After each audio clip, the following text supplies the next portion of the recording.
3,500. That was the number that silenced the room. 3,500 illegal immigrants arrested by ICE since President Trump returned to the White House. When the press asked Karoline Leavitt how many of them had a criminal record, she gave them a simple answer. All of them. Because if you enter this country illegally, you are a criminal. But that wasn't the story the media wanted to tell.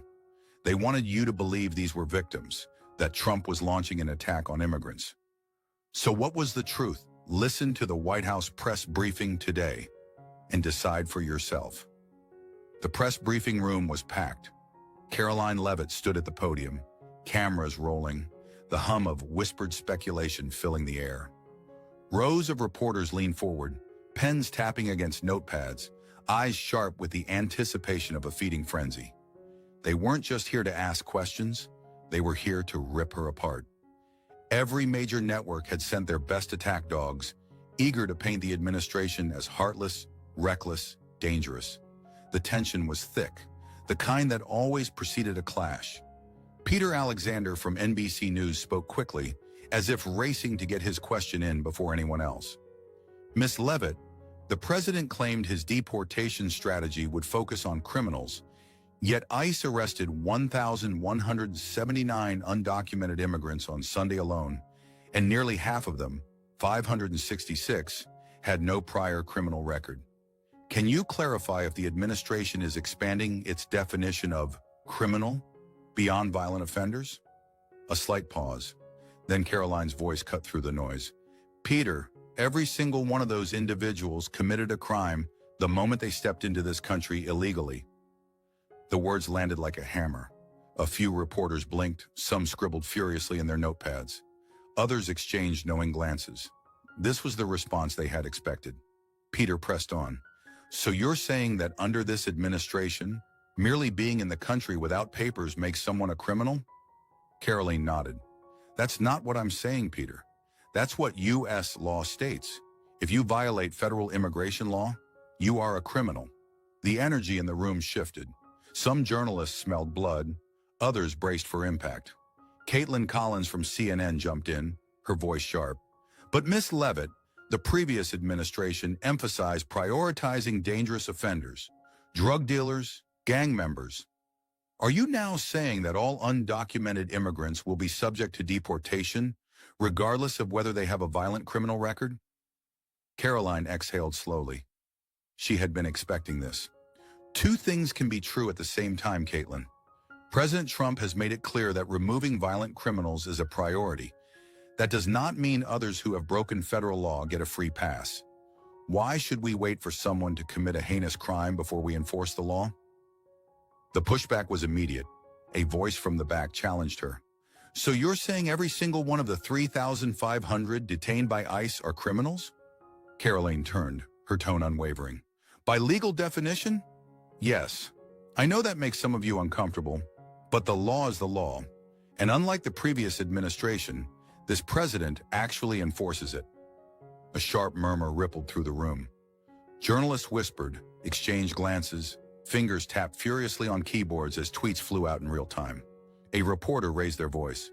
Ms. Leavitt, some of these individuals have lived in the U.S. for decades. They have families, jobs, Karoline cut in. And does violating immigration law become acceptable after a certain number of years? How many years does it take for an illegal act to become legal? Silence. A voice from the New York Times broke it. Some advocacy groups argue that mass deportation disrupts communities and the economy. Businesses rely on immigrant labor.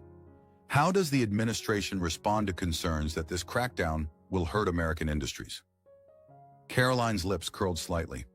You mean the same businesses that knowingly hire illegal labor to exploit low wages and avoid taxes? This administration believes in fair wages for American workers. If businesses rely on breaking the law to function, maybe they should rethink their business model. The tension thickened. Another journalist jumped in, shifting the argument. Is the administration at all worried about the optics of separating families? Karoline's voice was steady.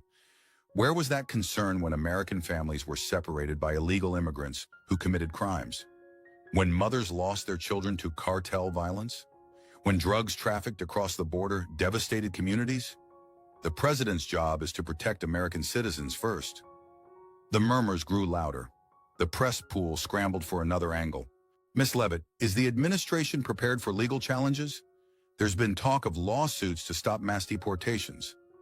She leaned forward slightly, her tone deliberate. The president is fully prepared for legal battles. But let's be clear, enforcing federal law isn't optional. It's what the American people elected him to do. The room went still for a moment. Some reporters shifted uncomfortably in their seats. The usual political spin wasn't coming today. Karoline Leavitt wasn't here to play defense. Before another question could be fired, she glanced at the room, her voice calm but piercing.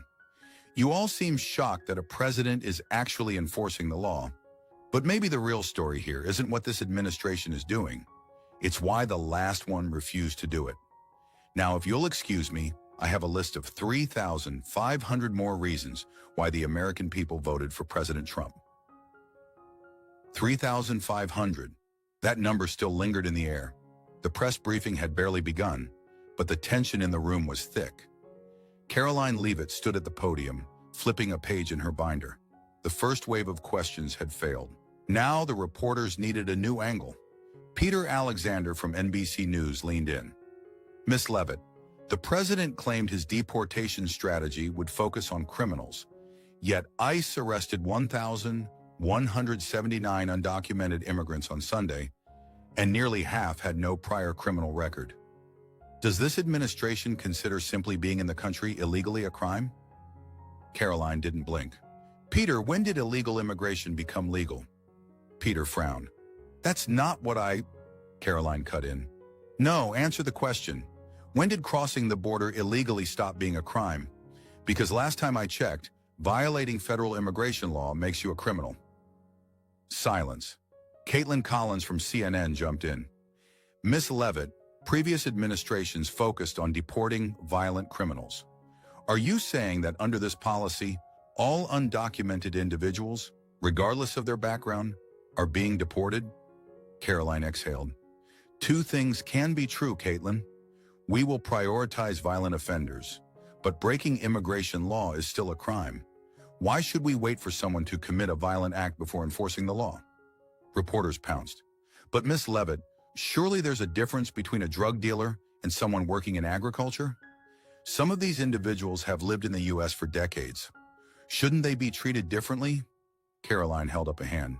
If someone sneaks into a concert without a ticket, do they get to stay just because they made it inside? If someone breaks into a home and lives there unnoticed for years, do we let them keep the house? That's what you're arguing, that an illegal act somehow becomes legal over time. That's not how laws work. A reporter from the Washington Post tried a different approach. Ms. Leavitt, does the administration acknowledge that mass deportations will separate families, including children born in the U.S.? Karoline's voice was steady. Where was that concern when American families were separated by illegal immigrants who committed crimes? When parents lost their children to cartel violence? The president's job is to protect American citizens first. A murmur, more scribbling in notepads. A Politico reporter spoke up. Ms. Leavitt, deporting people who have lived here for years could hurt businesses. Many undocumented workers contribute to the economy. Karoline gave a slight smile. You mean the businesses that knowingly hire illegal labor, exploiting cheap wages while American workers struggle? If a business can't survive without breaking the law, maybe it's time for them to rethink their model. Another reporter fired back. Are you suggesting businesses employing undocumented workers should face penalties? Karoline nodded. Absolutely. President Trump has made it clear. If you break the law, there will be consequences. The room erupted with murmurs. More hands shot up. But before the next question could be thrown, a different voice cut through the noise. Ms. Leavitt, I have a follow-up. It wasn't Peter. It wasn't Caitlin. It was someone else. Someone who hadn't spoken yet. And the room fell quiet. The pause was brief but heavy. Every journalist in the room turned toward the new voice. A man in a navy suit, sleeves rolled up, leaned forward from the second row. His press badge read David Reynolds, Reuters. Karoline adjusted her posture, her expression unchanged. She had dealt with Peter, with Caitlin, with the usual names who frame questions like traps. But now came something different. David's voice was calm but firm. Miss Leavitt, ICE's report shows many of the 3,500 arrested had lived in the U.S. for over a decade. Are you saying there's no difference between a cartel member and a single mother working two jobs? Karoline didn't blink. David, when exactly does breaking the law stop being breaking the law? David hesitated. If someone embezzles money for 10 years, does that make them less guilty than if they did it for one? If someone drives without a license for 20 years, do they suddenly earn the right to drive legally? David pressed. But these are human lives. Isn't it different? Karoline's tone stayed level. It is different. Illegal immigration affects an entire nation.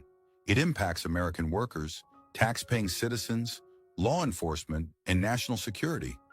Yet the media only tells half the story. A journalist from NPR spoke up. Miss Leavitt, you're making this about economics, but America has always been a land of immigrants. Karoline didn't miss a beat. Legal immigrants, that's the difference. No one is against immigration, but we are against law-breaking. If America is a home, legal immigrants come through the front door. Illegal immigration is sneaking in through the back window. Before the NPR reporter could counter, another journalist from the New York Times jumped in. Miss Leavitt, the administration is cutting funding to NGOs assisting undocumented immigrants. Critics say this is an attack on humanitarian work. Karoline leaned forward. You mean organizations using taxpayer dollars to help illegal immigrants fight deportation? Tell me, is it humanitarian work to fund legal aid for people who broke the law while American veterans sleep on the streets? Silence. She continued. The president believes in helping Americans first. If these NGOs want to assist, they can, on their own dime, not the American taxpayers. Another voice, faster this time, from the Associated Press. Miss Leavitt, does this mean the U.S. is abandoning humanitarian efforts? Karoline shook her head. Not at all, but charity begins at home. This administration will not apologize for putting Americans first. David Reynolds spoke again. So what happens next? The administration is cracking down on illegal immigration, businesses that hire them, and organizations that support them. Where does this lead? Karoline's voice was firm. It leads to a country that respects its own laws. A pause. Then came the next round of questions. But in that moment, the room felt unbalanced, and Karoline knew it. A voice cut through the tension. Miss Leavitt, ICE's enforcement tactics have been described as excessive. Middle-of-the-night raids, families separated. Does the administration stand by these methods? Karoline didn't hesitate. ICE is enforcing federal law. That's not new. That's their job. The only difference now, they're actually being allowed to do it. The reporter from CBS News pressed on. But what about children? What happens to minors when their parents are deported? Karoline met his gaze. And what happens to the children of angel families? The parents whose kids were killed by illegal immigrants? What happens to them? Silence, another voice broke in. But those are isolated cases. Karoline's eyes narrowed. Are they? Because I have a list of names in this binder that says otherwise. She tapped the cover, letting the moment sink in. A journalist from the Washington Post tried to shift the focus. Miss Leavitt, can you confirm reports that President Trump is considering withholding federal funding from sanctuary cities? Karoline nodded. The president has made it clear. If cities refuse to follow federal law, they won't receive federal money. The reporter pushed back. But doesn't that punish American citizens living in those cities? Karoline raised an eyebrow. Does breaking federal law have no consequences? Sanctuary cities want the benefits of federal funding while openly defying immigration law. You can't have it both ways. A voice from Politico tried another approach. Some state governors have vowed to resist these policies. Will the administration take action against them? Karoline's tone remained even. If states want to challenge the federal government on immigration law, they're welcome to try, but they should be prepared to lose. The murmurs in the room grew louder. The press was scrambling. Then another voice, not from the usual names. Miss Leavitt, let's talk about something else. A shift, a redirection, a new battlefront. And Karoline was ready. A new hand went up, this time from Mark Phillips, BBC News. His tone was measured, deliberate. Miss Leavitt, let's talk about the federal funding freeze. Some agencies say they were caught off guard, and key programs are in limbo. Can you clarify which departments are affected? Karoline flipped a page in her binder. I can tell you what's not affected. Social Security, Medicare, Medicaid, and direct benefits to American citizens. What is being paused? Federal grants to programs that have no accountability, waste taxpayer dollars, or fail to serve American interests. Mark nodded slightly.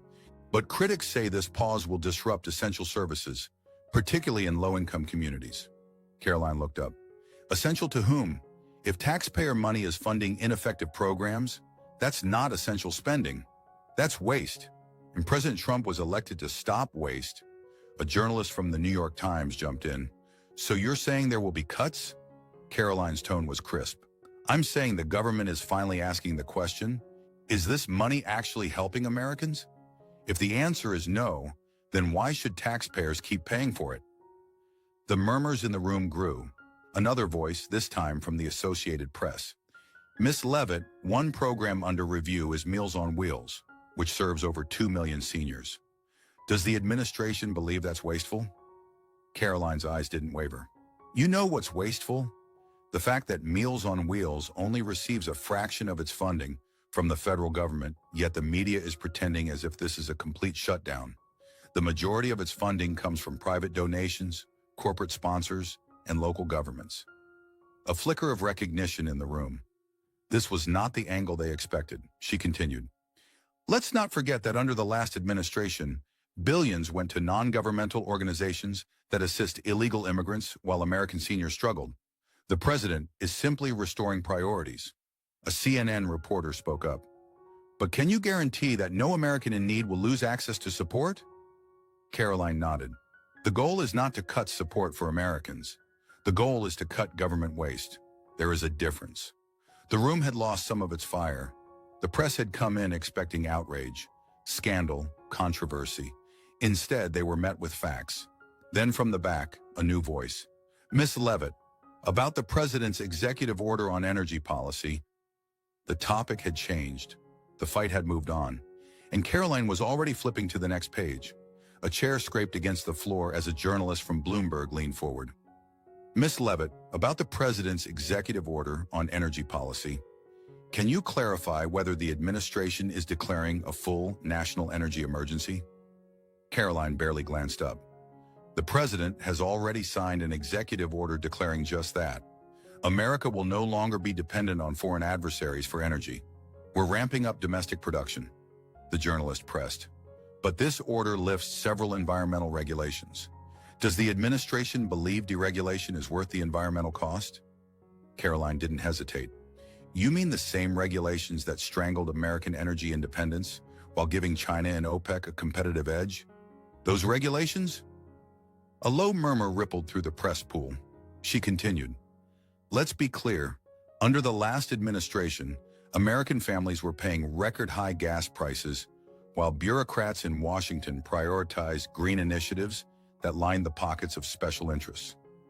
This president is putting American workers, American jobs, and American energy first. A Politico reporter jumped in. But what about renewable energy? The administration's focus seems to be on expanding oil and gas while rolling back funding for wind and solar. Karoline raised an eyebrow. And how did that work out last time? Wind and solar projects heavily subsidized by taxpayers collapsed while American workers lost jobs.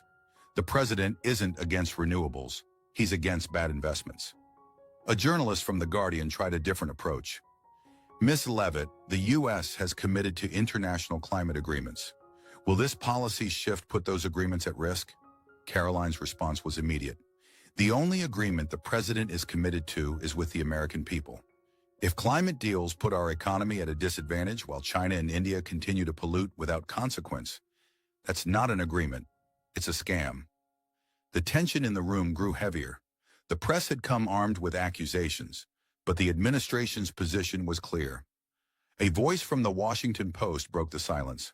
Miss Leavitt, energy analysts warn that increased drilling and refinery expansions could spark trade disputes. Is the administration prepared for economic retaliation? Karoline tilted her head. Retaliation? From who? Countries that have been gouging us on oil prices for years? Let them try. America is done being held hostage by foreign energy. Another pause. Then a voice from CBS News pivoted. Ms. Leavitt, is the administration concerned about potential lawsuits challenging this order? Karoline flipped to a new page in her binder. We're always prepared for legal challenges. But if the argument against this policy is that we should keep relying on foreign energy while Americans struggle at the pump, I'd love to see someone make that case in court. Weck? The press corps wasn't finished, but the momentum had shifted. Then another voice. Ms. Leavitt, moving on to trade policy. The briefing wasn't over. Neither was the fight, and Karoline was still standing. A hand shot up from the front row. Ms. Leavitt, on trade policy, there are reports the administration is moving forward with new tariffs on China, Canada, and Mexico. Can you confirm? Karoline barely looked up from her binder. Yes, the president has been clear. If a country is exploiting American trade, we will respond. That starts with tariffs. A journalist from the Financial Times pressed further. But won't these tariffs raise prices for American consumers? Karoline met his gaze. Higher prices? Like the ones Americans already paid when previous administrations let China flood our markets with cheap goods while our factories shut down? The room was quiet. She continued, let's be honest. The reason we're in this position is because Washington spent decades selling out American workers. This administration is changing that. A Wall Street Journal reporter jumped in. Ms. Leavitt, businesses are worried that increased tariffs will disrupt supply chains. What's the administration's response to companies that rely on imports? Karoline didn't hesitate. The response is simple. Invest in America. Bring jobs back home. Build here. Manufacture here. If a company's entire business model relies on foreign cheap labor, maybe it's time they rethink their priorities. A Politico journalist pushed. But Canada and Mexico are U.S. allies. Why target them with tariffs? Karoline sighed. Allies should trade fairly. If they're undercutting American industries or taking advantage of loopholes, that's not an alliance. Well, that's bad business. The president believes in fair trade, not free handouts. A voice from Bloomberg shifted the topic. Ms. Leavitt, China has threatened to retaliate with tariffs of their own. Is the administration prepared for an economic trade war? Karoline smirked slightly. China has been waging a trade war on us for decades. We're just finally fighting back. A murmur rippled through the room. Some reporters scribbled notes furiously. Others exchanged glances. The White House wasn't backing down. A hand went up from the Associated Press. Ms. Leavitt, businesses that rely on exports are concerned these tariffs will hurt American agriculture. What's your response? Karoline turned a page in her binder. This president has done more for American farmers than any in modern history. And he's not going to let them be taken advantage of. If other countries think they can bully American agriculture, they're in for a rude awakening. Another journalist jumped in. Ms. Leavitt, is the administration willing to negotiate, or is this an all-or-nothing approach? Karoline's voice was firm. The president is always open to negotiation, but America will not negotiate from a position of weakness. The room fell silent again. The usual talking points weren't working. Then from the back, a new question. Ms. Leavitt, let's discuss the administration's stance on foreign aid. The shift in topic was immediate. The press had tried immigration, trade, energy, and enforcement policies. Now they were turning to foreign aid. A reporter from The Guardian spoke first. Ms. Leavitt, reports indicate the president is considering slashing foreign aid to multiple countries. Can you confirm which nations will be affected? Karoline turned to a marked page in her binder. The administration is reviewing all foreign aid expenditures to ensure taxpayer dollars are spent in America's best interest. Countries that fail to meet our security standards or actively undermine American policy will no longer receive blank checks. The journalist pressed.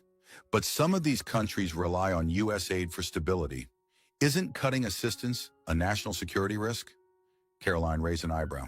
You mean the same countries that take billions from us while failing to secure their own borders? The same governments that let drug cartels and terrorists operate freely?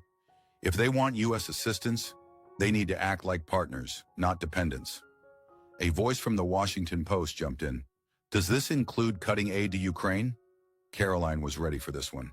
The president has been clear. America is not the world's ATM. Any foreign aid must serve our national interests. The days of endless, unchecked funding with no accountability are over. A murmur spread across the room. The tone had shifted. A Reuters journalist followed up. So you're saying the U.S. will take a more transactional approach to foreign policy? Karoline nodded. That's exactly what I'm saying. America will no longer fund governments that work against us while expecting us to foot the bill. The tension in the room deepened. A Politico reporter pushed forward. Ms. Leavitt, what about humanitarian aid? Critics say these cuts will impact vulnerable populations, children, refugees, families in crisis. Karoline's voice didn't waver. American families are in crisis too. Homeless veterans, struggling small businesses, skyrocketing costs. The president believes we should take care of our own before funding the rest of the world. Another voice, this time from CNN. So you're saying America will no longer lead on humanitarian efforts? Karoline leaned forward. No, I'm saying America will lead smarter. We're not abandoning humanitarian aid, but we are ending the practice of writing blank checks to corrupt governments that don't help their own people. The room was getting restless. The press had walked in expecting outrage, expecting scandal. Instead, they were getting a doctrine they hadn't prepared for. A voice from the Associated Press cut through. Ms. Leavitt, critics argue that pulling back on foreign aid cedes global influence to countries like China and Russia. Does the administration believe this policy strengthens or weakens U.S. power abroad? Karoline didn't hesitate. America's power doesn't come from handouts. It comes from strength, leadership, and putting our interests first. If China and Russia want to buy influence with bribes, let them. This administration isn't in the business of funding corruption. A pause, a shift, a recalculation. The press was running out of angles. Then a new voice. Ms. Leavitt, let's turn to national security. The press briefing had been relentless, but Karoline Leavitt remained composed. The questions had moved from immigration to trade, from foreign aid to economic policy. Now they were shifting again. A voice from NBC News cut through the murmur. Ms. Leavitt, on national security, Senator Tom Cotton has raised concerns that stripping security details from former officials involved in the Soleimani strike could endanger their lives. Does the administration acknowledge that risk? Karoline turned to a fresh page in her binder. The president believes American taxpayers should not be responsible for lifelong security details for former officials who no longer serve in government. The journalist pressed. But these individuals face real threats. Iran has explicitly stated they remain targets. Karoline met his gaze. They are free to obtain private security, just like millions of Americans who face threats every day. A murmur spread through the room. The response was direct, unwavering. But the press wasn't done. A CNN reporter jumped in. Ms. Leavitt, but doesn't this set a dangerous precedent?